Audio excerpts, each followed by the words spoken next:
now we go home instead of, again, waiting and capitalizing on the violence by making phone calls to people. Remember, when McCarthy called him, Donald Trump literally said, sounds like these people are a hell of a lot more mad than you are about this. Like, this is a man who's taking advantage of the violence every step of the way. You can't possibly look at this guy and think, man, he really wanted them to be peaceful, when he's taking advantage of the violence the whole time and doing nothing to stop it, when it's easily within his power to do so. So since you say then that, he essentially all but called for the insurrection by choosing his words carefully, or, however you want to say it, that my counter question to that would be, how could someone in his position want to peacefully protest the results of the election without you then saying it was an insurrection, being that it was the people at the site who ended up being violent, not because he called for it, it just turned into that. So how could Trump have otherwise called for a peaceful protest without you saying it was an insurrection?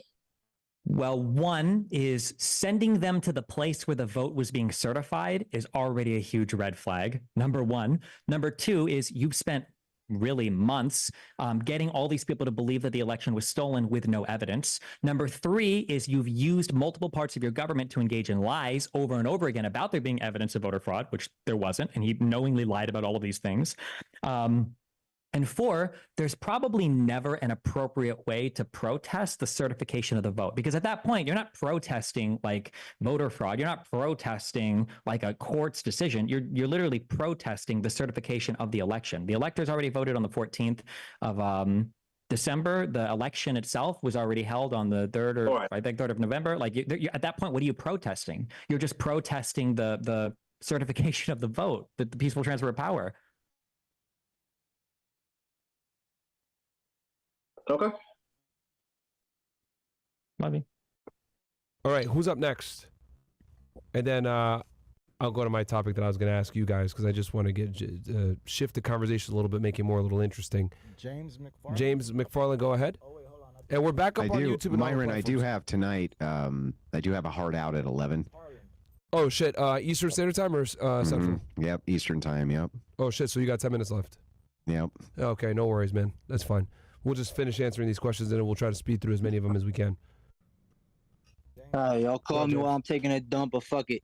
Alright, so just to give, I'm gonna do a little statement and a question. But my statement is, I gotta admit, I personally, I fuck with both Destiny and Andrew as far as both ends of the aisle reign, debating wise in the YouTube sphere. I typically think Destiny has more intellectual valid points, but throughout this little conversation y'all had, I think Andrew bodied you, and that's because of that hippie statement, bro. If people are out all protesting, they're filling every four of your Best and things. worst dinner for your waistline. Sweet potato.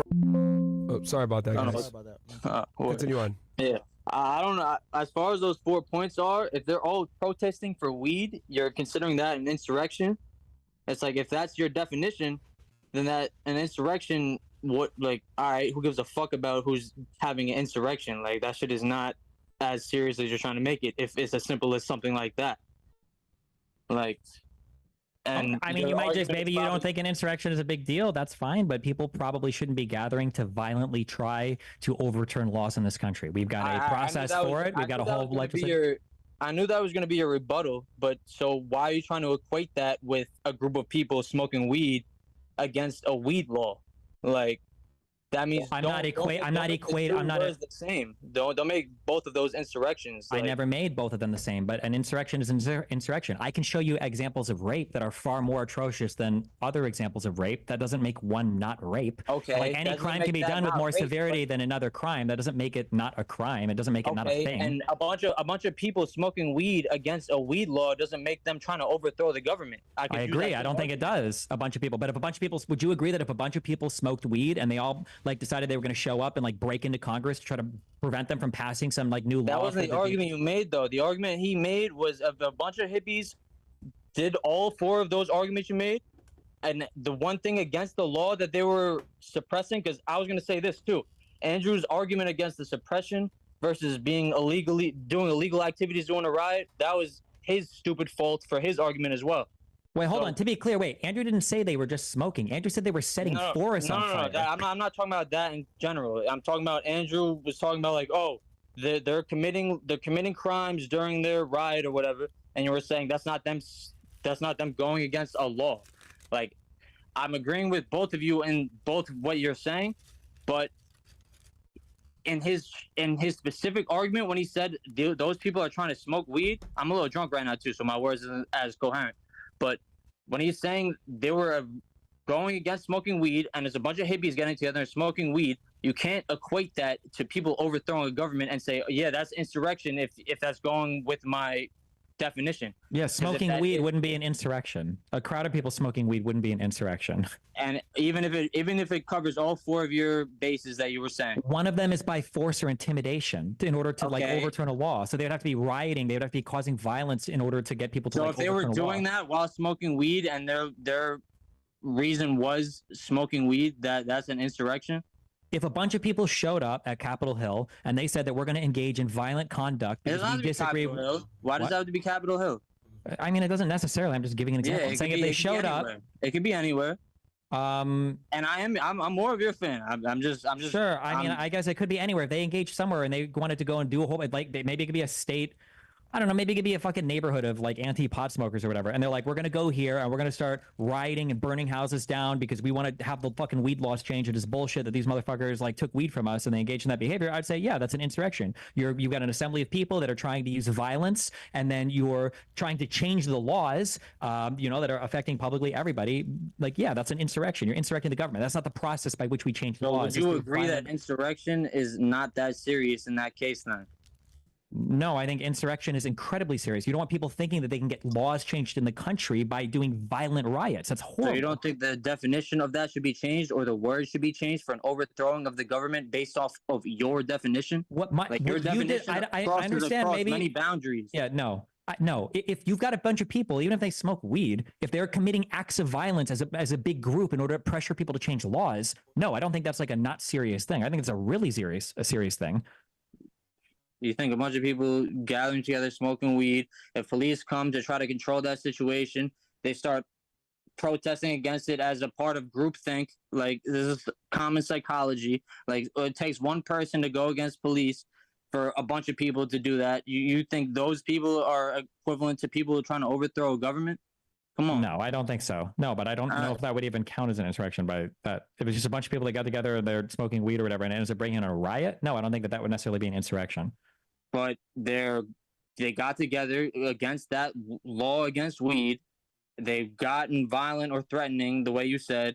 Like, it's crossing every 4 points. Listen, okay, hold on. You know what? This is the argument I would make also. And if any other caller wants to say this, I'm gonna flip this on them. If somebody wants to give a different positive definition, then fine, go for it. But like, I'm not gonna sit here and play through every single of like the most absurd hypotheticals you can give me. If you want to argue against me, you're arguing against the historical and judicial record in the United States. If you want to give another definition of insurrection, that's fine. But it can't just be, what if two people go into the forest and they say fuck the government and they kick a federally owned tree as hard as possible in order to like. It's yeah. I mean, like we can probably find definitions around the edges that are like, well, I don't know. I mean, I guess technically this would be an insurrection, maybe it wouldn't qualify, but I'm not gonna. Yeah, if you want to give an alternate positive definition for it, then we can critique that one. I mean, this is the one that exists in the historical record. Like that's yeah. My main point was you could technically say a bunch of things was an insurrection. So let's not like if that's the case, then an insurrection, the word insurrection is not that serious. But if we want to make very a serious, case, just because there's a name for this. I don't know if it's the continuum fallacy or what, but just because you can't like concretely define it every single edge of a particular thing doesn't mean that you can say, well, that thing doesn't exist or it's not very serious. That's just not true. We can imagine a ton of crimes that are very serious and not serious that are the same crime. You could say one thing's more serious than another being the same thing.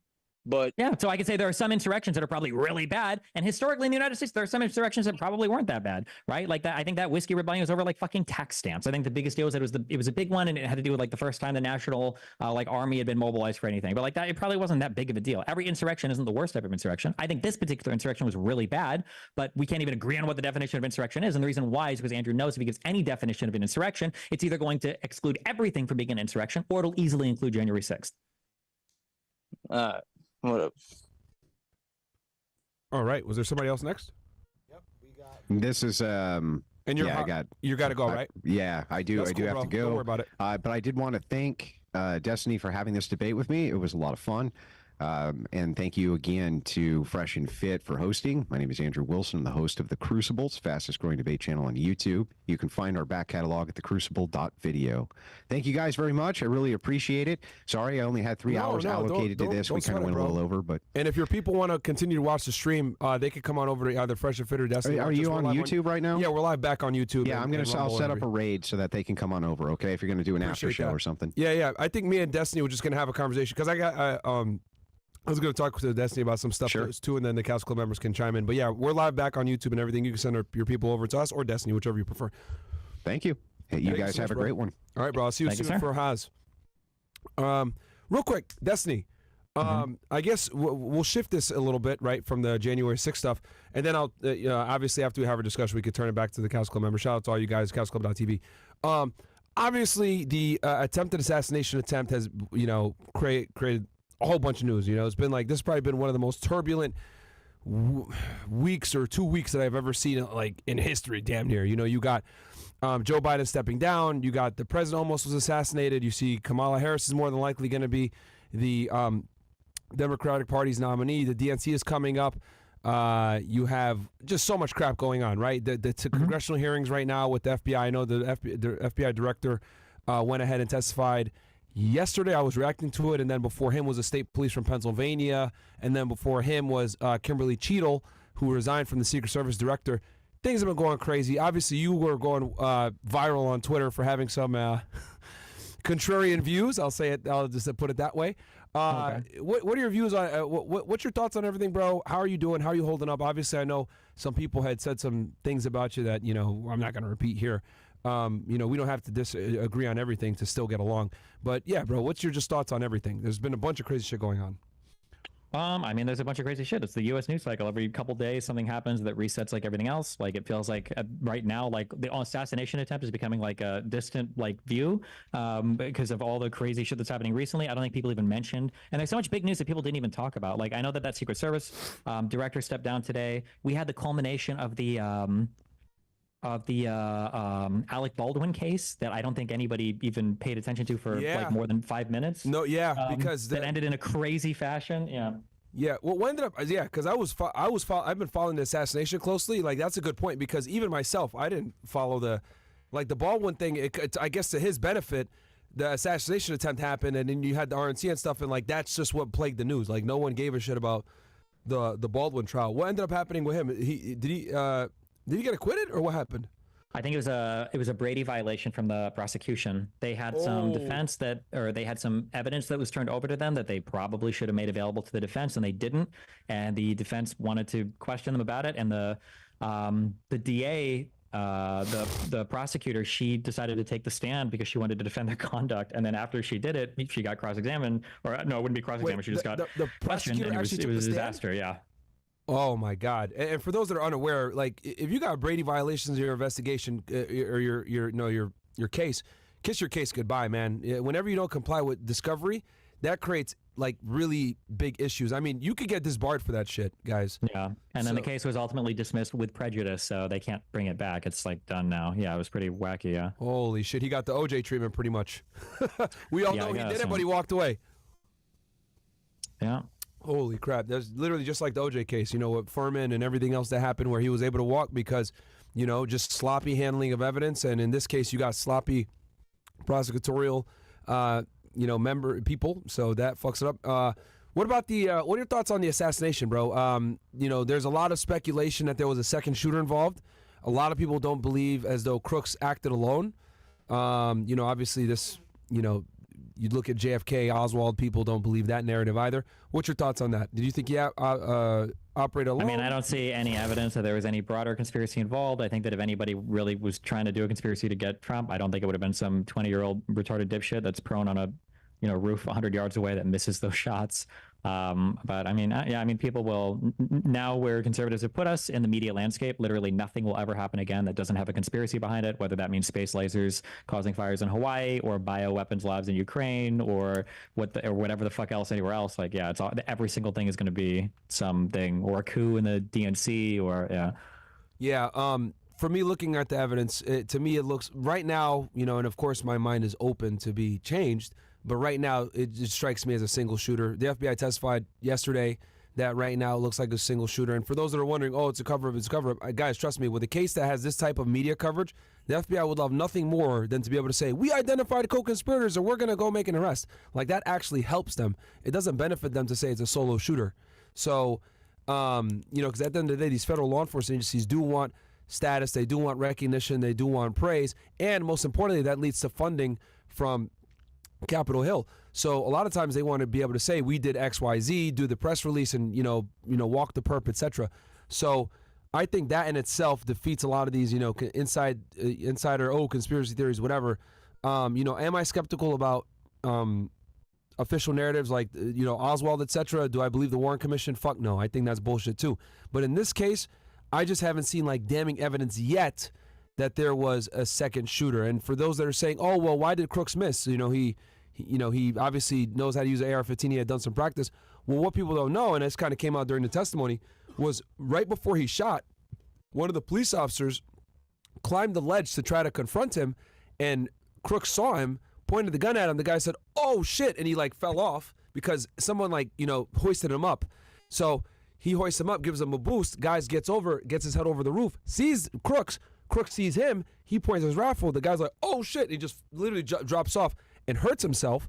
And seconds after that, Crooks starts taking the shots at Trump. And mind you, there was people yelling, he's on the roof. He's got a gun. He's got a gun. So, you know, you could only imagine the amount of adrenaline that this guy has because he didn't anticipate that people would find him so quickly. So he whiffed a bunch of the shots, which makes sense. But yeah, it's just wild that he was able to get in that position. He flew a drone.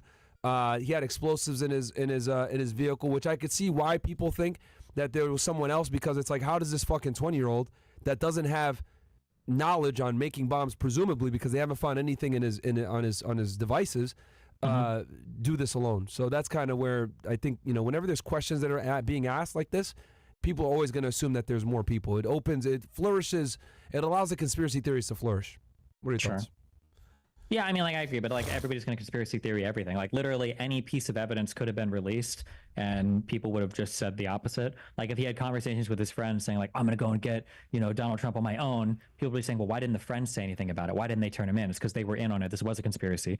Or, you know, if he would have, you know, like, not said anything to anybody but was talking about going somewhere else, like, the people will always insert, if you have a conspiracy in mind, you can take any collection of facts and make them fit anything. So if there's smoking gun evidence that comes out, then I would say like, oh, okay, yeah, maybe there's some crazy shit here, or even like anything that points in that direction, but there's not. So I mean, why the fuck would I assume any otherwise, you know? Yeah.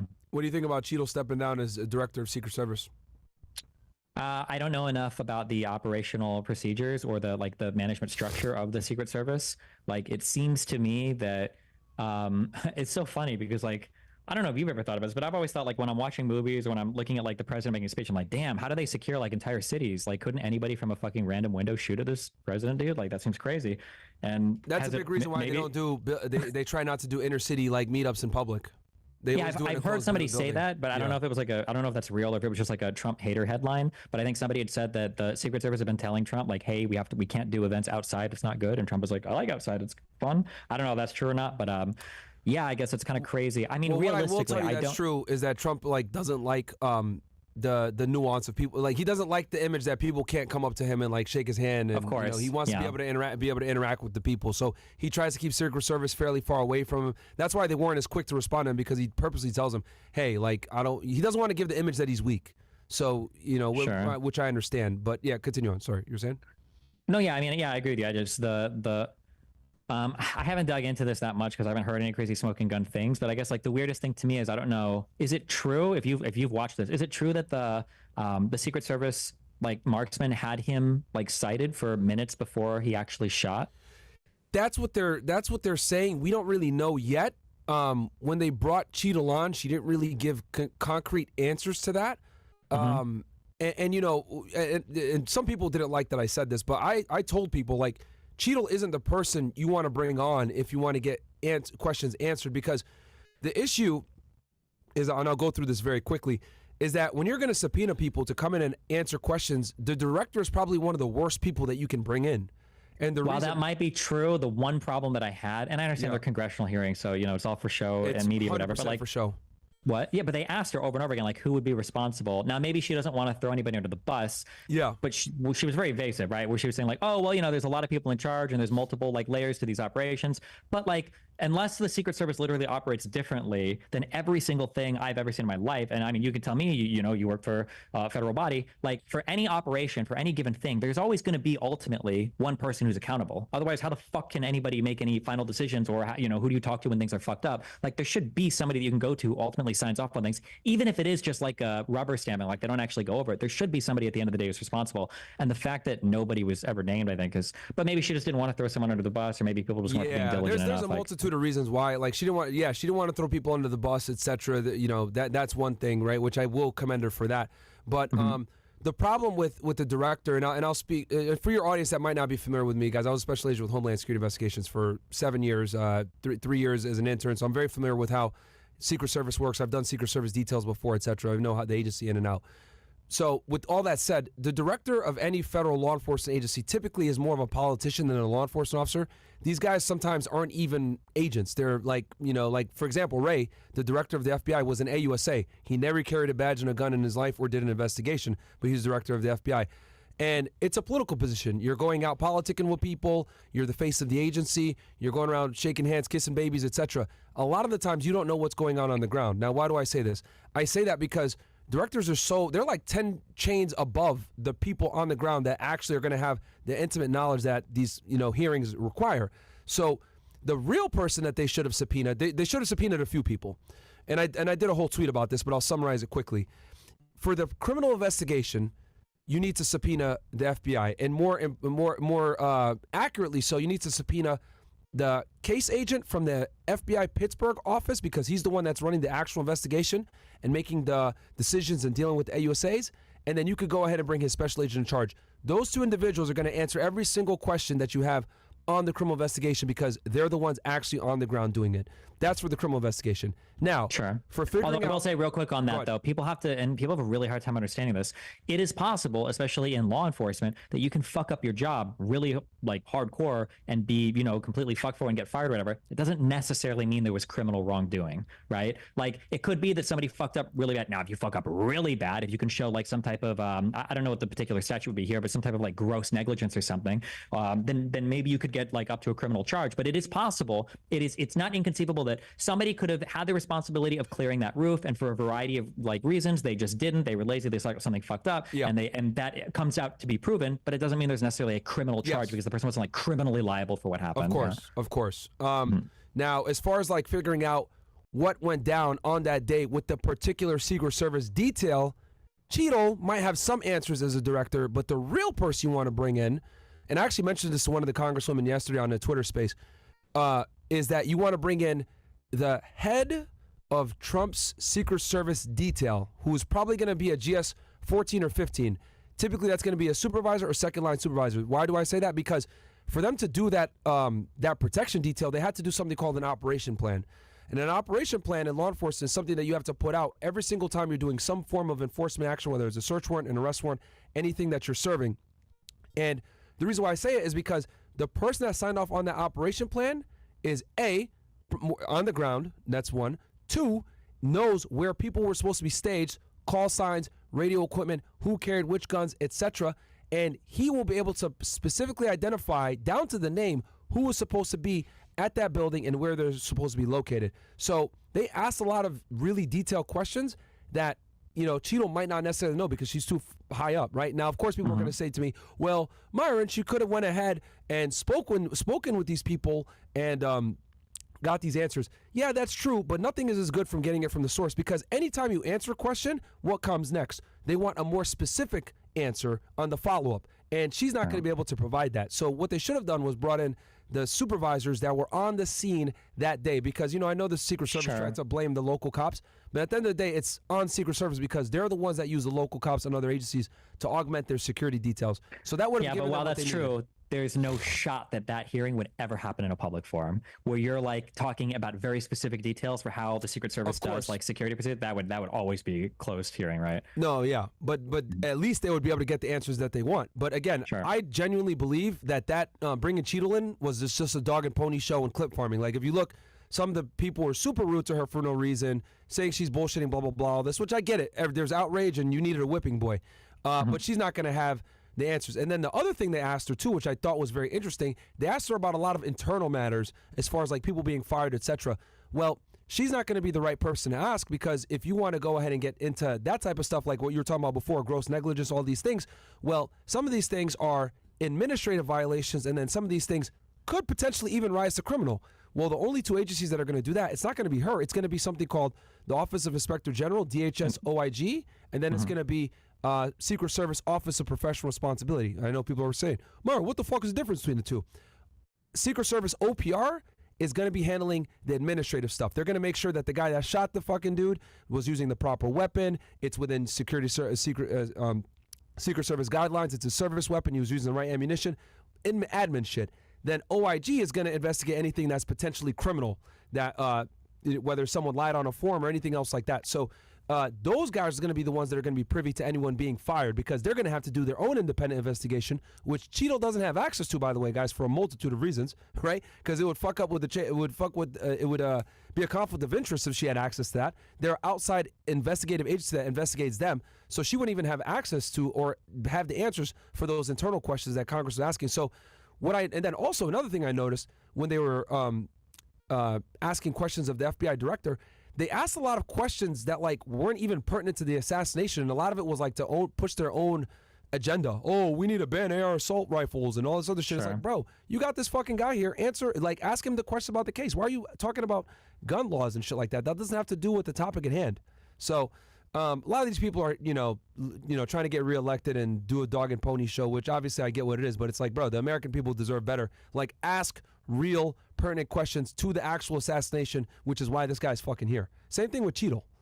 They're asking about FBI, DEI, and all this other stuff that's like non-relevant, which I thought was ridiculous. I don't know if you had seen any of the hearings. I watched a little bit of them asking her questions about like who was ultimately responsible for the plan, but that was it. Yeah, the open congressional hearings are kind of boring to me. Usually, like you said, it's just people are literally farming for TikTok clips. Like that's it. Yeah, like AOC and all these people, Mace, like they were just looking to, with Cheatle especially, bro. Like they were just trying to cook her. You need to resign and all this other shit, and there were like 200,000 people watching. You can see it in the YouTube chat. People like woo, like cheering it on and shit. So, it's human nature to want to watch things crash in slow motion, right? So that's what it is. So how you been dealing with the backlash, bro? How you holding up? Obviously, people been fucking getting mad at you on Twitter and shit like that. So, it's all good. I usually piss people off on the internet. It was Muslims a month ago. Before that, it was I don't even know who it was before that. Yeah, I'm always fighting everybody. Yeah, fuck it. When you get back on kick, man?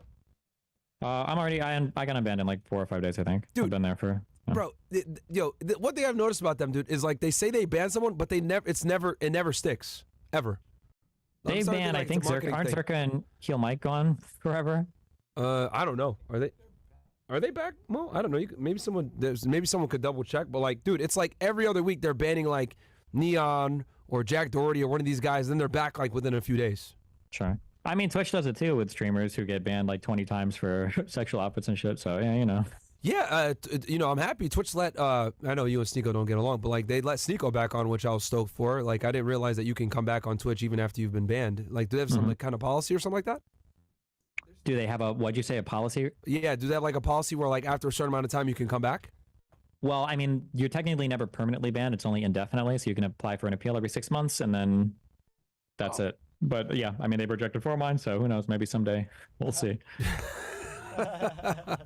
It happens, man. What's your thoughts on the whole Mr. Beast and his what was this guy's friend or something? Assistant? I don't even know what. Ava. I don't give a fuck. People obsess so much over like the inappropriate jokes and shit online, and whether I don't care if they actually like were doing weird, creepy shit in DMs with like a minor or like trading nudes or trying to fuck him in real life. I think that's really bad and that should be called out. But otherwise, I don't give a fuck. I don't know. Yeah. I'm from back in the day, like on the internet, we used to some wild shit, and if nobody can actually show any wrongdoing or any smoking guns, I don't really care that much. Yeah, I think the reason why there's so much outrage with it is because they went after Dr. Disrespect hard. So you got okay, but that's because Dr. Disrespect, I'm pretty sure, is accused of like trying to arrange a meeting with a minor that he was like trying to fuck in DMs and was like having multiple inappropriate conversations with. Well, nobody knows because no one saw the chats. Because they were like, yeah, but I mean, like those can't be leaked, right? Yeah, and I think the bigger thing here, which I think is like the weirder thing, is that Twitch had this information from 2017. and they only leaked it once Dr. Disrespect started to be critical of a certain agenda. I don't know about that, but also keep in mind, Twitch didn't leak it. It was just some ex-employee from Twitch. I think, wasn't it Cody Connors or something? Yeah, but the point is that it had been there for years, and it didn't get leaked until he started criticizing a certain agenda, which I thought was, impeccable timing. Because it's like you've had this forever. Now, but... No, it's true, bro. Because no one had known about this until, you could say it's a coincidence, but the fact is that he made these comments, and then 2-3 days later, next thing you know, people are saying that he had texted a minor on Twitch.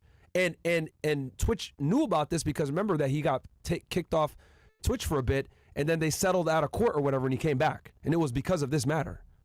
But he never came back to Twitch, right? No, I think he did. No, definitely not. He did. I don't know. Chat. Absolutely not. When he got banned last time over, trust me. When he got banned, was this 4 years ago, or I don't remember how many years ago? But when he got banned, no, he was gone. I don't know. Someone in the chat confirmed for us or whatever, but I know there was some kind of settlement out of court. Well, my guess is going to be that there was some type of arbitration done for his contract, because my guess is going to be that if he got a huge deal to operate on Twitch, there was probably like a huge lump sum of cash involved, and there were probably like some terms, like probably 12 or 24 months, and they were obviously terminating that contract early, and I'm sure that there were clauses for like a moral clause to terminate early for whatever reason, but then I'm sure that they've got arbitration clauses in there for like, well, if you want to disagree on some things. Dr. District probably had a lot of money coming to him and he wanted to fight over it, and he probably had a little bit of leverage because Twitch probably doesn't want it going public, that big streamers they've signed have been inappropriate with minors and DMs, so when their settlement, I doubt it was like some legal, like it wasn't like some criminal court thing, they were just like probably settling the terms of his contract before he left the platform. Yeah, no, I mean, because I do know that he went to YouTube after. He might have got a deal with does YouTube do deals with people like that? YouTube was doing deals at the time, but I'm pretty sure the execs were communicating with each other and nobody cut deals with Dr. Disrespect, because Dr. Disrespect was salty because at the time YouTube was cutting deals with people and they explicitly did not cut a deal with him. Yeah, I don't even think they cut deals with people anymore, though. It's like, hey, just no, they don't. No, they haven't for I don't think a couple of years. Yeah, I don't think it's been a bit. Like that's not something that I think they do anymore, because they're like, yo, we're just gonna make money on ads anyway. So that's kind of what it is. What else to do with you, bro? It's been a while since we've spoken. Not much. I've just been reading. How's Israel? Fun, good time. Yeah, but I've just been reading and studying and all this fucking boring shit, and then having boring debates about. Oh, you prepared for another debate? Yeah, well, it's gonna be all this insurrection shit, basically. That's gonna be my big focus for the next. Another one? You're gonna do another one with somebody else instead of Andrew? Well, yeah, yeah, that's why I agreed to do it with Andrew. My big focus for the next few months is I think Donald Trump easily tried to coup the government. I think that the evidence is like overwhelming. It's like not even up for debate. So my goal is to just have those conversations basically for the next couple months. Anybody in particular going to debate on it? Whoever, we'll see who bites basically. Yeah, I'm still working on like my documents. I'm making 2 big documents for it. One huge comprehensive one, and then a second one for like a quick like 15-minute debate. And then I'll go from there and see who wants to argue over it. Yeah. So real quick, because and I'm playing devil's advocate here, right? This is not one like my particular wheelhouse with January 6th. Though a lot of people feel very strongly about this. You know, one of the big things that people use, and I think Andrew had mentioned this during the debate, was Trump had put out a tweet saying, "Hey, we need to peacefully protest, etc." And that tweet was deleted. This is a talking point that a lot of people use. Can you tell me what your rebuttal would be to that presumptive argument, and what's your viewpoint? Sure. Yeah. Go ahead. So, take me through your argument. Without diving into the details of everything, basically there was a pretty long-term plot from right before the election to after, right to up to January 6th, where Donald Trump was trying to find a way to hold on to power. So after they lost the election, he knew prior to the election that the votes were probably going to turn over at night. So he tried to end the election like the night of. That's why he said stop the count. That's why he was saying we've won. That's why Pence came on afterwards and said we're going to wait till all the votes are counted against Donald Trump. He was upset about that. So he tried to stop the count, what, like a day before, you saying? Donald Trump didn't want the mail-in ballots to be counted because he knew that those were heavily going to skew democratically. Everybody knew this, and his own people were telling him this. So he tried to he wanted the vote to stop immediately. And other people have come out like Bannon and I think even Barr, other people come out saying that like, yeah, everybody was telling him this and he knew it was going to happen. That's why he's trying to get the vote stopped. So after that, for about a month, they were kind of trying to explore options. They tried to challenge a lot of the votes in a whole bunch of different states using largely bullshit evidence. Right? If I'm not mistaken, the Georgia's the big one, which is why he got the RICO charge, right? There are RICO charges in Georgia, and Georgia was a lot of the big ones. Georgia was probably some of the worst, the most egregious offenses. It was him calling Raffensperger, which was wholly inappropriate. It was him calling the election investigator, which was wholly inappropriate. And then it was him and his campaign making the same false claims over and over and over again about voter fraud against Ruby Freeman, saying that she counted the votes 3 times and that they brought in like this mysterious ballot box, filled with a whole bunch of ballots, that they started the count again after night, that all of these things, judges have gone over them on videos. You can watch the videos, the full videos. None of it is true. Not only is none of it true, everybody inside Trump's administration told him it wasn't true. And Giuliani just recently had a $148 million claim against him that was settled in court, or I'm sorry, that he lost in court. And his defense was, I knowingly lied about her, but my First Amendment right should protect me in telling a lie about her. So all of those claims are false and bullshit. Telling a lie about this voter counter woman, right? Yep, Ruby Freeman, yes. Ruby Freeman, okay. Yep. Every single one of those claims is a lie.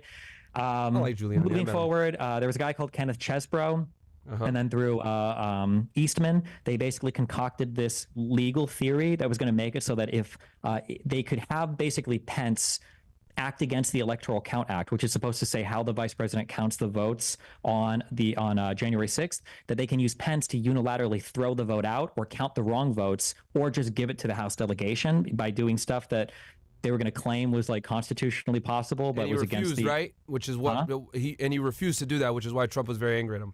Correct, he did refuse, yeah. And in the course of setting this up, do you know on what grounds he didn't want to? Why did he not want to do it? Like, what was his specific? Like, I know there's probably a multitude. He had all of his legal team look at it, and it was wholly, wildly illegal and unconstitutional. There's no way that he had the authority to do what Trump was asking him, and what Eastman was demanding that he could do. So his legal team told him no. Yes, and all the legal team told him. The only people that were on board with this were the crazy lawyers that Trump had brought in. So Powell, Eastman, and Giuliani, which and were then all one other indicted crazy. in the Georgia RICO state case. They might be, yeah. Yeah, I know Giuliani was indicted in it, which is ironic because he was one of the people Founders, that actually yeah. implemented the RICO in the 80s. Okay, well, let me say, what other points did you have before? Because I'd give you a follow-up question. Yeah, sure. Yeah, a couple big ones were, another one is, a lot of people don't know this, but in the United States, citizens don't have a right to vote for president. The states vote for president. So when you go to do a vote at the ballot box, what you're actually voting for are electors. And when you vote for a particular candidate, you're voting for the electors that will on December 14th get together and actually certify their vote and transmit it to Congress for the counting on January 6th. What Trump did was he got his team to run to all 7 states of the quote unquote contested, the battleground states, and have the Republican legislatures, not the legislatures, the Republican electors send in fake slates saying that, hey, well, here, we're just saying, by the way, Arizona, Nevada, New Mexico, Pennsylvania, we did vote for Donald Trump. Here's our electoral votes. He had them send all of those votes to Congress and to NARA, and the goal was on January 6th to try to pressure Mike Pence to accept those votes instead of the actual votes in order to make Trump president. Interesting. Okay. No, that's a lot of points there. Let me ask you this then. Given the compromising situation, and just so you guys know, CastleClub members that are in the Zoom, I'll come to you guys. I'm just, obviously opening up a dialogue here, and then we can definitely turn it back and bring you guys involved. Yeah. Also, just as a really quick thing, go ahead.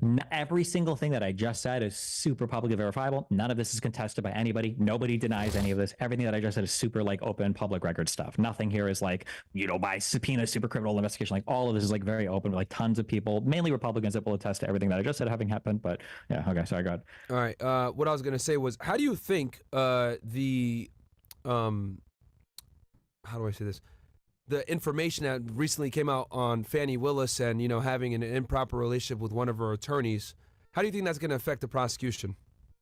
Was this in Georgia? Yeah, because she's the one that literally was the main crusader in this whole RICO case, going after Trump and after going after Young Thug as well. She basically used the same RICO statutes on Trump that she did for Young Thug. I don't know enough about, I haven't dug into the relationships there to have a strong opinion on it, so I have no idea. If there's improper relationships, it's not good, and they should either recuse themselves or get fired or whatever the fuck, but I haven't dug into any of that. Yeah, there's a whole bunch of bullshit for example, the judge on Young Thug's case actually had to recuse himself because he had a ex parte meeting that he wasn't supposed to have without the defense present, and it caused a lot of issues. Sure. Okay. Let me get your take on this then, and then we'll go to the people. And just so you guys know, we'll stay on YouTube. We're live on all the platforms. Obviously, we got a Zoom link out on CastleClub, so you guys can go ahead and join in the conversation. Also, as a quick, I've got to take off in like 5 or 10 minutes, but I guess if we're, Don't sweat it, dude. What's your thoughts on them dismissing the National Defense Information case, the classified documents case? Oh no, I think it's a tragedy for a variety of reasons, but why so? I think that Thomas's opinion. So, because I will say this before you go into your thing, I think that's the strongest case that the government had against him, by far. Yeah, but so what happened was during the immunity case, which I think the Supreme Court gave a wild ruling there, but in the immunity case, Clarence Thomas wrote a concurring opinion where he just decided to opine on whether or not the special prosecutor was constitutional, and he decided to write a bunch of shit saying, I actually don't think it's constitutional. And then Judge Cannon, she cited him a lot in her decision to say, oh yeah, well actually I'm going to toss this case because I don't think the special prosecutor was ever constitutionally established. So that was like their way of escaping the Mar-a-Lago case. Yeah. They went after Jack Smith, saying that, which I mean, that's definitely going to hit the. I think it's going to go up the appellate courts into the Supreme Court for sure. But I mean, since like you just mentioned, Clarence Thomas was the one that kind of like started this wheel train. I don't think that the Supreme Court will overturn her ruling down here in Florida. I don't know. I mean, it's going to depend on, unless they have to rule on the constitutionality of the choosing of particular special counsels. But I don't know if that's going to be a majority opinion in the court or not. Yeah, only time will tell. I mean, I will say that it was, I was surprised. And it came literally like a day or two after he almost got assassinated. So, yeah. But I do think that was, if you had a axe to grind against Trump, I like Trump, so I know me and you disagree on that. But I do think, as a Trump supporter, that was the strongest case against him, because when it comes to national defense information, I know a lot of people always say, oh, well, he could declassify the documents. The thing is that when it comes to the Espionage Act, the 18 U.S.C. 793, it doesn't have to be classified for it to still be a violation. It can just be national defense information. That's true. And a lot of the charges that he was catching were for obstruction as well, and not just retention of, Yeah, because, there was allegations that he told his assistant to move the boxes around. He had told a guy to delete security footage, allegedly, in the indictment, because I think they came back with a superseding indictment, if I'm not mistaken, and they added the other guy besides Nashville. So it's, but yeah, that was, I think, the strongest case. And I think with them getting rid of that classified documents case, that effectively pretty much is destroying the Washington, D.C. case, because Jack Smith is prosecuting both, if I'm not mistaken. Well, I don't think people agree with Cannon's decision to toss that case. I think I've seen people say it's more likely that she's just going to get removed from it. But I mean, like, it's effectively stalled out until past the election, which is the only thing that matters anyway. So exactly, and that's another thing I was saying as well. And this was actually one of the things I said when this first came out. As I said, Trump needs to hold on, get in the office, and pardon himself on the federal cases. As far as the state cases go, that would be now he might not have to after the immunity ruling. He might escape every case via that ruling. It's possible. We're going to see how that plays out. That's true too. Do you think presidents should have immunity to be able to effectively conduct their jobs? Absolutely fucking insane. No, I think that was one of the craziest rulings I've ever read in my entire life. Well, would you not say that? Because let's be honest here. We all know that, the president and super high-ranking officials do fucked up shit all the time. I mean, for example, like, if I'm not mistaken, Obama, ordered a drone strike that killed a U.S. citizen. Right, and he was never held. Yeah, but there's a difference here, right? You were fed. You know the legal process, right? So when Obama goes to the Office of Legal Counsel to solicit an opinion to see if he thinks that he has the legal authority to do a particular thing, and when Obama didn't say, like, when I do this decision, no court can review what I do. I think that is meaningfully different than when a president embarks in a what is really a private capacity to further entrench his own power in acts that we would clearly say are criminal acts. Like, I think that regardless of whether you like Obama or not, like, you would agree with this. Let's say that it came out that that Obama's wife had cheated on him with this guy and he drone strike the dude. I think everybody in the U.S. would be like, bro, what the fuck? That would be like, nobody would be saying, well, hold on. I mean, it is in his power to drone strike people, right? People are like, no, what the fuck? You can't do that, right? Whether or not you think that the president should have the ability to do that, he was probably operating as the commander-in-chief of the United States with ownership of these. Yeah. So I think it's a lot different than a lot of the conduct for Trump. Nobody is saying that, like, well, yeah, I think that Trump was legitimately acting as the interests, of the president of the United States when he was telling his attorney generals, I need you to send out fake letters to all the states saying we found voter fraud, which is what that immunity protected him from, one of the actions that Roberts declared. So Yeah, because basically for the immunity clause, all they need to display is that the president was acting under some official capacity, right? And he'll be immune, which you can make the argument, right? Like, and I know this would be a debatable thing, and you might not agree with it, but you could make the argument by him calling and saying, we need to fucking figure out if this is a legitimate election, get where these votes come from, etc. You could make the argument that that was him acting in an official capacity because he's trying to ensure that election integrity. I mean, like I would say it's not a good argument, but every court will now have to. Yes, because now the defense is immediately going to be, well, we're presumptively immune. It's the power of the president. You need to argue why intruding on this. Not only do you have to make whatever argument that there's a crime here, you have to show that intruding on this won't have a negative impact on my acts in the future. That this intrusion isn't going to inhibit my ability to operate as the executive going forward. Which is But no, for sure. I'll hit some of these CastleClub people quick. I know you're short on time. Go for it. Yeah, all right. So let's get as many people through as we can. Guys, hit us with a quick question or a comment, and then I'll move on and get as many of you guys through. Shout out to all you guys on CastleClub. Go ahead. We got Adrian. Go ahead, Adrian. Hello, can you guys hear me? Got you, man. Go ahead, hit us with your question or what's comment up, guys? real quick. Just wanted to say one quick thing here. Destiny. What's up? No matter what happened, I mean, let's go back to January 6th, first of all. Mm-hmm. When you have people being let in by the Capitol Police, okay, there's video footage of this. There's cameras. We know there were bad agents in there. We don't even know who Ray Epps is. I mean, we have to take a step back and forget about your definition, Andrew's definition of insurrection. These people were let in. Trump called for a peaceful protest. Sure, it was deleted, whatever. Trump called everyone to go back to their homes. They said to leave the Capitol. Nancy Pelosi also said that the Capitol Police should stay down, even when Trump called for the Capitol Police to come in.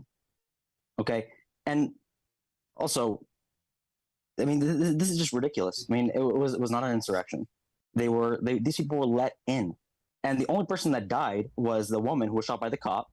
There was no investigation on the cop, and I mean, what are your thoughts on that? Because I don't think it was an insurrection at all. Yeah, every single fact you brought up, I think, was incorrect. So when you say that we know there were bad agents, there's no proof of that at all. When you talk about people being led around, the first people that got into the building broke into the building. For people that were being led around, it was because you had like tens of thousands of protesters and then people that were starting to pour into the building, and you had like, what was it, like fucking 100 cops? No, hold on. Like there you can cops see letting them inside the building. The only people that were only stay in here. If you want, I understand. If you want to go on, if you want to come on my stream, we can rewatch every single video if you want. You will lose this argument, okay? Guaranteed. The first people that got in broke into the building. There were people that were kind of like led around and guided into like some fucking Senate chambers and bullshit afterwards. Yeah, the guy with the bullhorn. But that's because the cops didn't have the manpower to deal with everybody. So they were just kind of like shepherding people around to places where there weren't congressmen, where there weren't lawmakers that were trying to retreat. So the first people in the building indisputably broke in. We know that. And when cops were leading people around, you can literally watch one of the videos where I think it's the black cop is going up the stairs and he looks to the left, and I think there are literally lawmakers down the hall, and he kind of like pushes a guy and goes to the right. It's because they're leading people through, which is common even in like when it comes to riots and stuff. Police will lead people down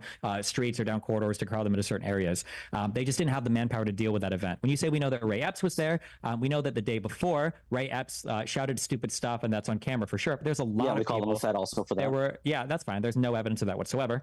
There were a lot of people that were calling out for going into the Capitol and everything. Again, all the video footage is available on Rumble. You can see the day of. There are people like Nick Fu3nt3s who very suspiciously didn't catch any public charges, really makes you wonder, who were shouting like, let's go in, whatever. You can see him on video, everybody shouting it. On the day of, you do not see Ray Epps anywhere calling for violence. Every video that I've seen of Ray Epps on the day of January 6th is usually him telling people to be chill or calm down. There's only one video that shows somebody breaking down a fence. The fence, yep. And Ray Epps saying...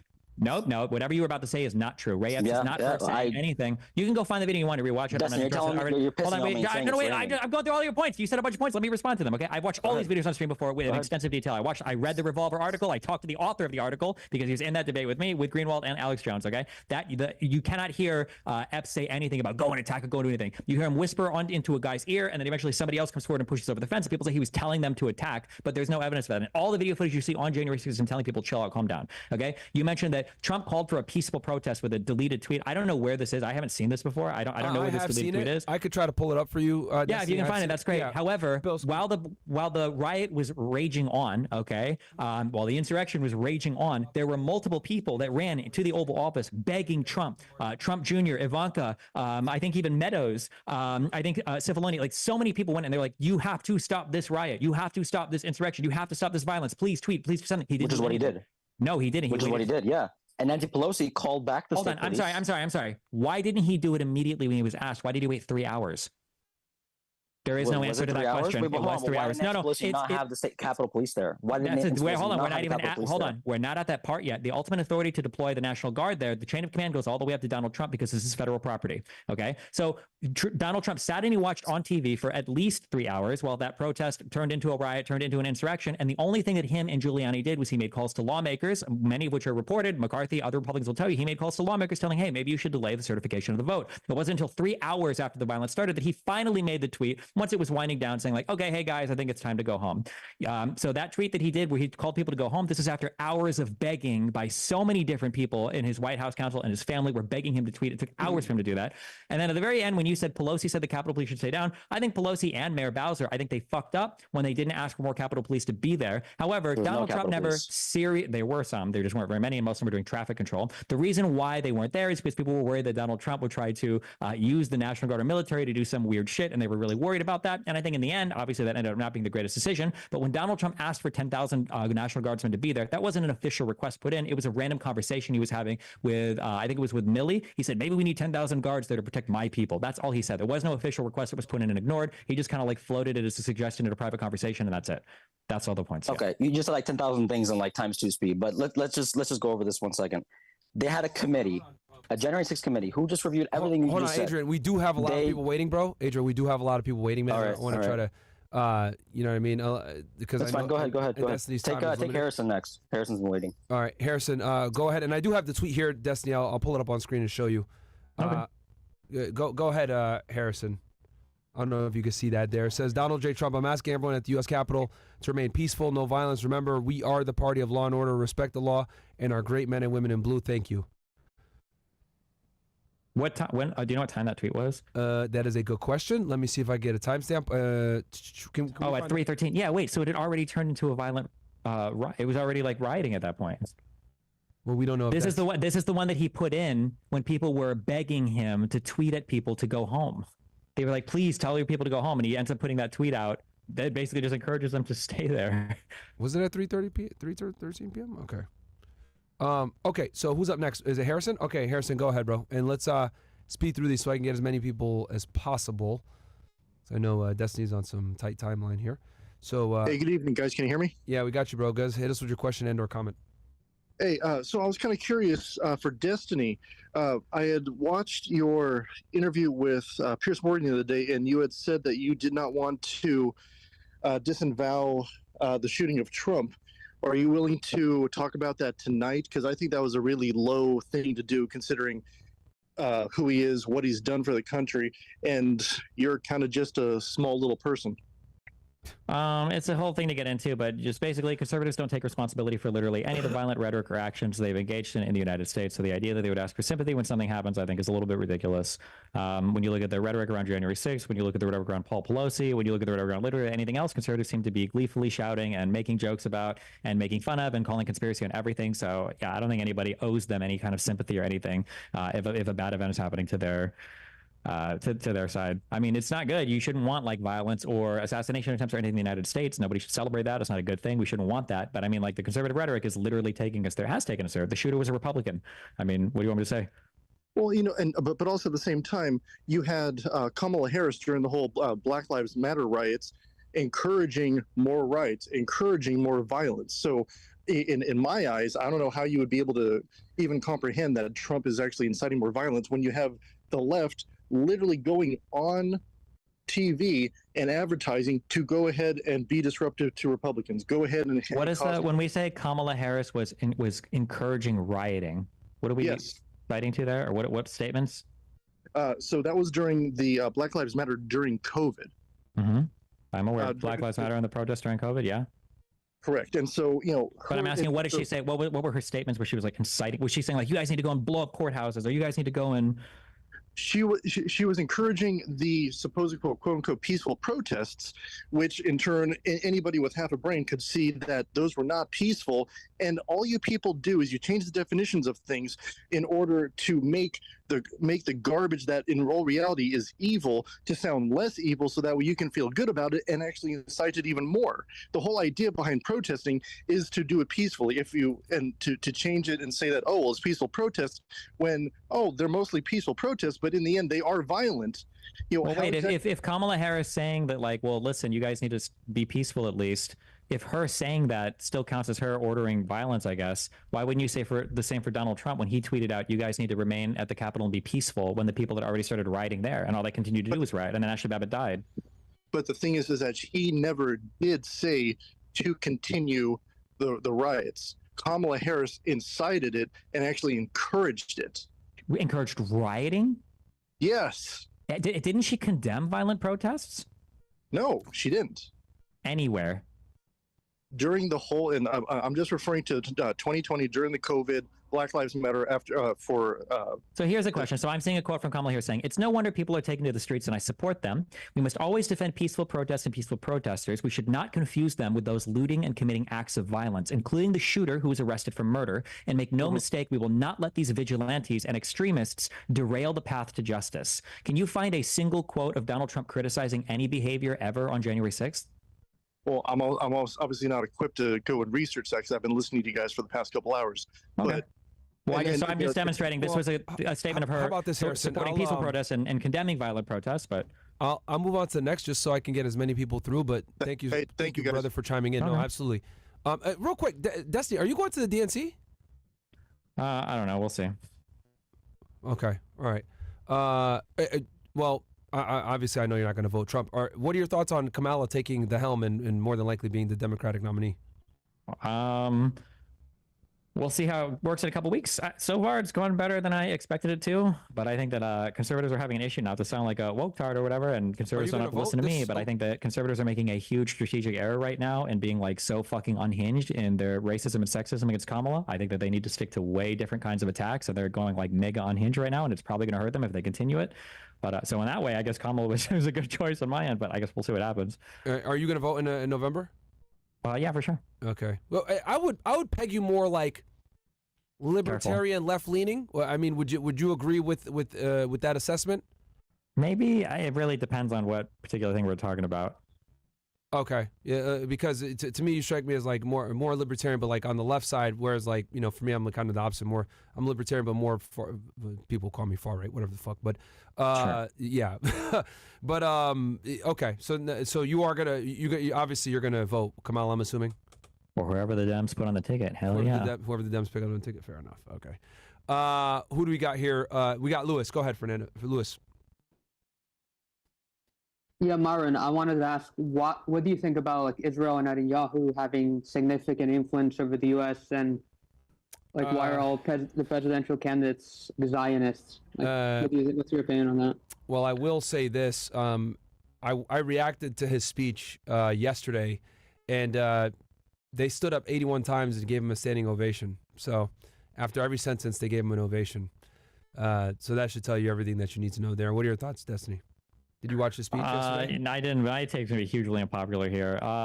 Old people like Israel because Israel is like the democracy in the Middle East, and they saw Israel as like this underdog getting bullied by all these Arab countries. That's why old people in the U.S. love Israel. That's not going to change ever until they all get old and die. Boomers love them.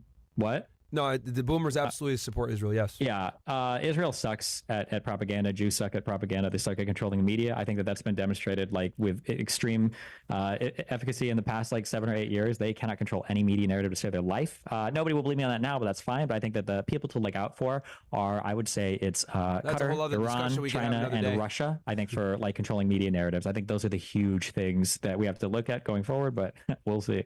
And Lewis, to answer your question, bro, I genuinely don't believe that you can ever, well, maybe in the future one day, but nowadays you can't be a politician in the United States of any real consequence unless you, support AIPAC. That's just the reality nowadays. So maybe things will change later, but for now, that's just one of the realities of being any type of politician in the United States with real influence. Jacob, we got you next. And we could definitely have a discussion on that, Destiny, which I won't even get into, like, with the news and stuff, because we're on YouTube, and obviously it's a very long conversation. I know we're short for time here, but that could be another day. Jacob, what's up, bro? Hey, what's up? I just had a quick question. I didn't get to catch the whole stream, but this is mainly for Destiny. Yeah. Did you hear about the boiling water shooting incident? The blooming water shooting incident. The No, I didn't know boiling what water that. one. Boiling. An Oh officer- yeah, I watched the video on that. Yeah. Okay. I was just wanting to see or hear, do you think it's justified or unjust of the police officer doing that? Okay, this is what I'll say. Okay, fucking Christ. Okay, Myron will support me here. Okay, keep me sane. Okay. Yes, sir.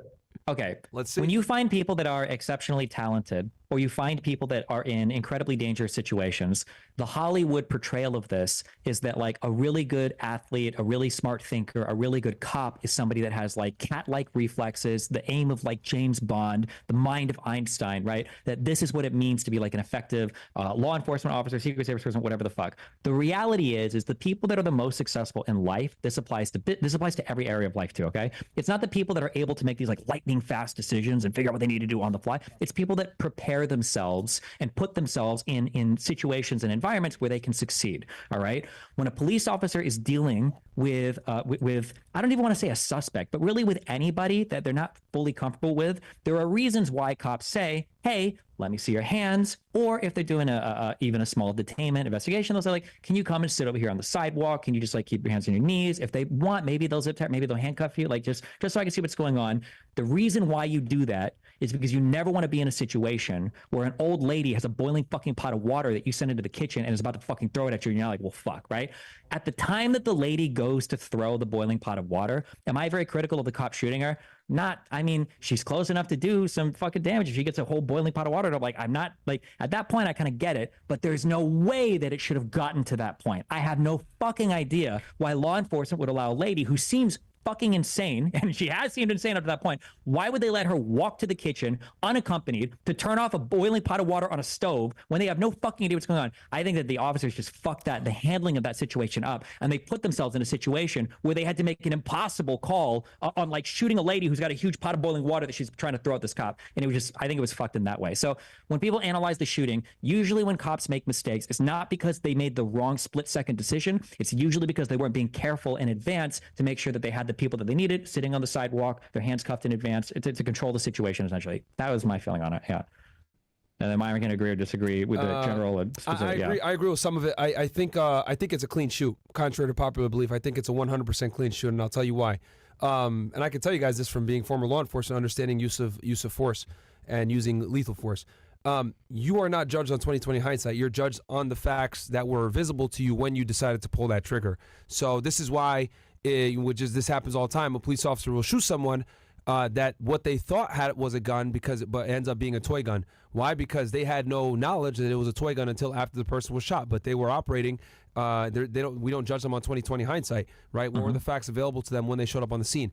In this case, it's important to note that they go to the house and the woman has this boiling water, and she takes the boiling water and she doesn't follow lawful commands. They're telling her, hey, stop.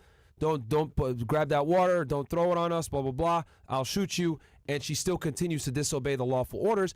Then she ducks down and the officers can't see her. Now, you're in their house. You don't know what she has in one of these cupboards. You don't know if she has a weapon there, etc. So they go ahead and proceed forward to make sure they can see her hands. In law enforcement, they always teach you need to see the hands at all times. He couldn't see her hands. When he sees her, she's coming back up like this, and she's about to hurl the water on him. And on top of that, she says, Jesus rebukes you. Well, I don't know about you guys, but anytime someone says something like Jesus rebukes you, something's about to come your fucking way that you're probably not going to like. So sure, but the issue I think with the cops handling that is if you watch the video, this lady is wacky. Like when I first saw it, I was thinking either mental health or drugs. Like what didn't sound right. And the cops, even prior to her going to the kitchen, like the thing that made me scary, and I've seen so many cop execution videos of cops getting killed. The thing I always get scared of was like, oh fuck, this person's reaching into a bag and the cop's not paying attention. Somebody's about to die, right? The fact that like they're just in the apartment chatting and she's like reaching over, like going through a bag and shit. I'm like, bro, why is this cop acting so comfortable on this lady that seems like fucking insane? And then she walks into the kitchen and now the cop has put himself like, even at that, like if law enforcement has come to your house for something and they're not 100% comfortable with you, and I would give this as advice for a person. If an officer tells you, can you go and grab a particular thing? One, they shouldn't. They should be saying, tell me what you want to get and I'll go get it for you. Or you say, okay, sure, can you come with me? You don't want to be disappearing into fucking rooms and then a cop hears something or whatever, and now you got to come out of the fucking darkness with like your hands up, hopefully that they don't mistake what you have for a gun. Like it's just to lose control of a situation like that. You never want to be in a situation where you got to make like an impossible fucking split-second call because it's like, fuck, why would you do that? But Destiny, we're using 20/20 hindsight here. You know what I mean? No, this is what I disagree with. That lady was insane. She should have never been sent because we're looking at the pot of boiling water. We know she could have reached in and grabbed a knife, a gun. We know who she is. No, she was crazy. But here's the thing, bro. Remember, when you're a police officer, right, and you're showing up on a 911 call, a lot of the times you have limited facts that you're operating on. You're operating on what they tell you, the dispatcher tells you. Right now, we can Monday morning quarterback it all day and say, dude, this lady was crazy. Why'd they shoot, etc.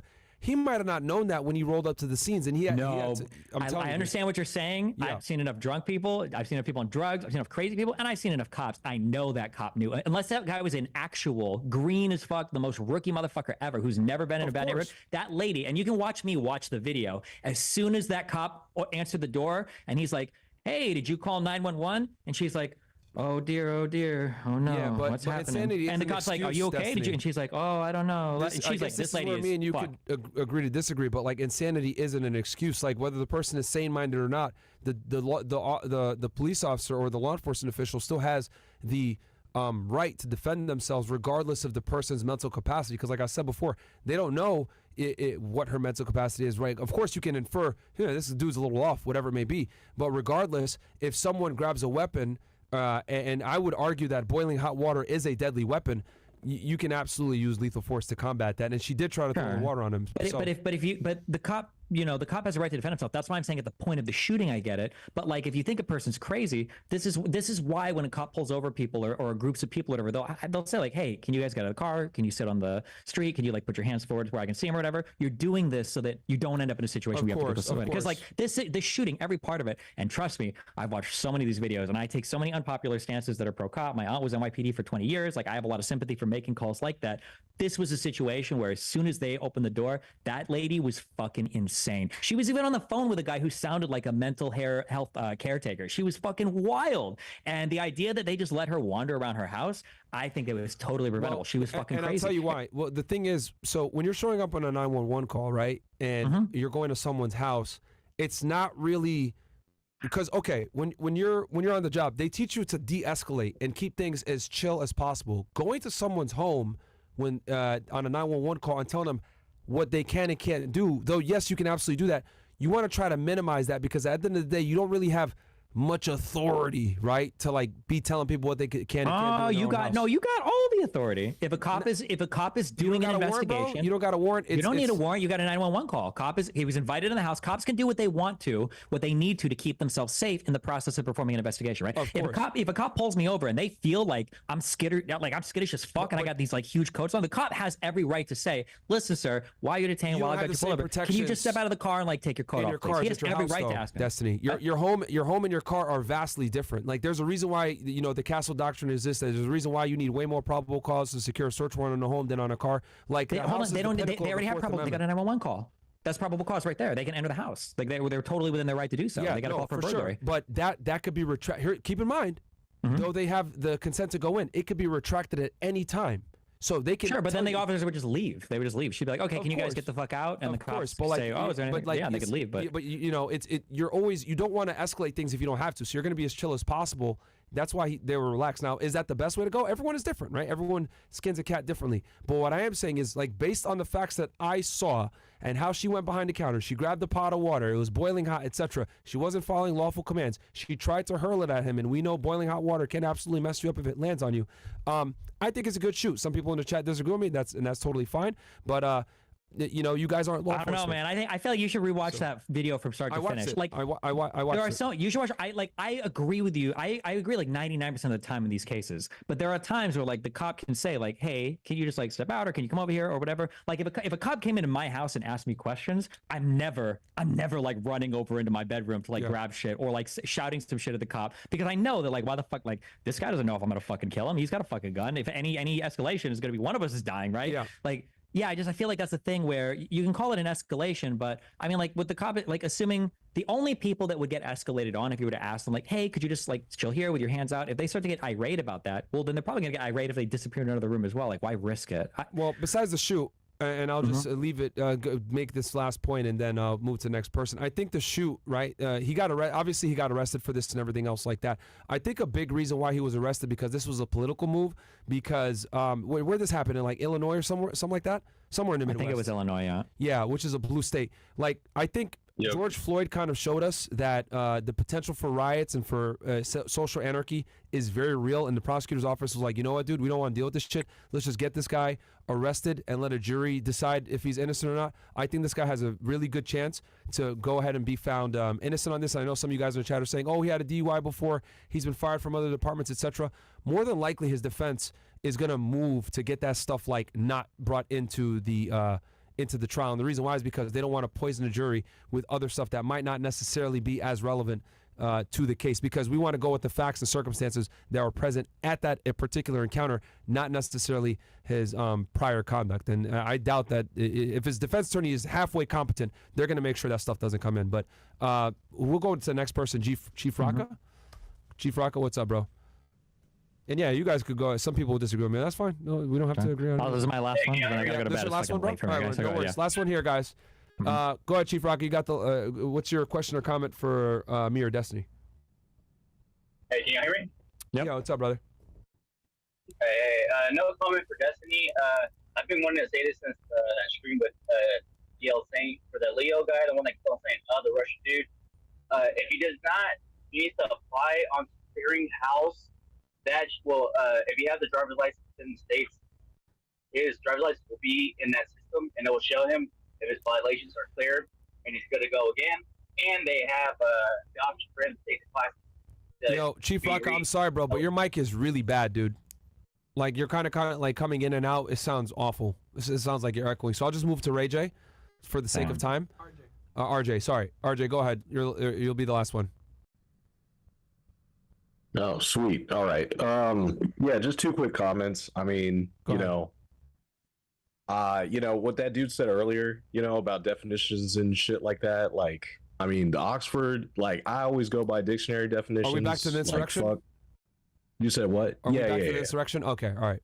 Go ahead. Yeah. I don't mean to, beat a dead horse or anything like that. But I mean, you got two different definitions here. You got Oxford languages, a violent uprising against an authority or government. And then you got an act or instance of revolting against civil authority or an established government. Like, my thing is that, like, like, people just aren't accurate enough nowadays. And, like, I mean, I understand, like, where Andrew Wilson was coming from. He's like, hey, listen, like, the difference in between a square and a rhombus, like, listen, just because there's violence over here doesn't mean that it's, insurrection. Now, I mean, that's not my own personal take. I think January 6th was, insurrection according to these definitions, right? Okay, so you agree with Destiny? Yeah, and the other comment that I was gonna make was, I mean, dude, that cop, I'm not letting somebody throw some fucking boiled water on me. You crazy? Yeah, dude. Like, I know, whenever I was like 12 years old, like, my dad, I saw this guy, we were watching the news. This guy, he like shoots this guy who like comes at him, right? Pulls the gun, whips it out, bam, right? And my kid ass was like, well, Dad, I would wrestle him. I'd put him on the ground. I'd show him. And my dad was like, he just looked at me with that sideways look. He was like, dude, you have no clue what you would have done. And like, the older I get, like the more accurate that becomes. So like those were just the two comments I wanted to make. You know, All right. people just no worries, man. Cool. Destiny, we should do this more, bro. Where we just fucking yap on current events. Because we have different viewpoints on shit, but we're obviously able to articulate our points and, you know, let the audience decide what they agree with and what they don't agree with. But yeah, sure. It's like, yeah, especially copper law related shit. Yeah, it's pretty interesting. No, we could definitely do this periodically. Give me ones in the chat if you guys would like that. You know, me and Destiny chopping it up every now and then, talking about current events and giving different perspectives on shit. But no, I think Destiny, guys, is gonna go to sleep. I'm gonna end the stream here too. We'll be back live tomorrow at 7:30, and we'll probably do a Zoom call after that, and then we'll have an after hours for you guys. Destiny, where can the people find you, bro? YouTube or kick.com/Destiny. Yeah. Boom. And dude, obviously I know you're getting a lot of fucking heat right now and everything else like that. Like I said, even though me and you don't agree on everything, I respect you as a colleague, and I don't wish anything bad happen to you. And, you know, for these weirdos that are trying to make threats against your life, whatever, fuck them, bro. So just be safe, okay? Yeah, good luck. Good luck on the new podcast and everything too. Yeah. I appreciate that, man. See you later. I appreciate that, brother. I'll see you, man. I'll text you. We'll set something up in the future. Sure thing. All right. Bye. All right, man. Peace. For the rest of you guys here, that is Destiny. Shout out to him. And guys, that right there is, you know, that's how you go ahead and do conversations or have conversations with people that you're diametrically opposed to. As you guys know, me and Destiny disagree on pretty much a lot of things. But, you know, we're able to have really good civil conversations and kind of let you guys pick and choose what you agree with and what you don't agree with. So, you know, despite people's personal feelings towards him, I like the guy. I get along with him. So I'm not going to publicly badmouth him because he's never really done wrong by me. So anyway, show tomorrow, guys, 7:30 p.m. Go check my X. I have a trailer on there, which I don't think Should we play it? No. Not on YouTube. Oh yeah, we can do the thing. We do it on Rumble? We could cut. Yeah, cut the YouTube and then play the thing.